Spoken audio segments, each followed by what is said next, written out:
মহানগৰীৰ সৰুসজাই meridian kyat আজি মুকলি নতুন অল নিউ কিয়া চেলছ। অত্যাধুনিক গ্লোবেল K3 প্লেটফৰ্মত নিৰ্মিত বাহনখনত অত্যাধুনিক ডিজাইনৰ লগতে সুৰক্ষাৰ ক্ষেত্ৰতো বিশেষভাৱে দিয়া হৈছে গুৰুত্ব। প্ৰায় 10টা ৰঙত উপলব্ধ হ'ব বাহনখন। 10,99,000 টকাৰ পৰা আৰম্ভ হ'ব বাহনখনৰ প্ৰাৰম্ভিক মূল্য। ইতিমধ্যে 50 গৰাকীৰো অধিক গ্ৰাহকে অত্যাধুনিক বাহনখন বুকিং কৰা বুলি সদৰি কৰিছে ডিলাৰ কৰ্তৃপক্ষই। লগতে আজিৰে পৰা সৰুসজাই কিয়া শ্বৰুমত নতুন বাহনখন গ্ৰাহকক ডেলিভাৰী দিয়া বুলিও সদৰি কৰে কৰ্তৃপক্ষই। চাওক আপোনাৰ চেল্টছখন আপোনাৰ মিড SUV ছেগমেণ্টত 2019ত লঞ্চ হৈছিলে প্ৰথম। তাৰপিছৰ পৰা গাড়ীখনত ফেচলিফ্ট হৈছে, কিন্তু এইখন চেল্টছ আপোনাৰ টোটেলি অল নিউ চেল্টছ। গাড়ীখন একচুৱেলি আপোনাৰ নতুন K3 প্লেটফৰ্ম আছে কিয়াৰ, সেইখন প্লেটফৰ্মত বেচিকেলি ডিজাইন কৰা হৈছে, যিটো কাৰণে গাড়ীখন আপোনাৰ অলপ দীঘল হৈ গৈছে।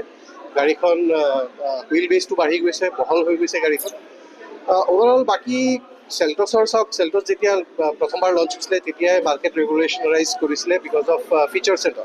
চ' ফিচাৰ্ছ ইমানখিনি মই আপোনাক শ্বৰ্ট ডিউৰেশ্যনত ক'ব নোৱাৰিম, বাট বাকী আপোনাৰ গাড়ীখনৰ জাষ্ট চিম্পলি কৈ দিওঁ, গাড়ীখন প্ৰাইচ ষ্টাৰ্ট হৈছে 10.99 লাখছৰ পৰা আপ টু 20.19 লাখছ।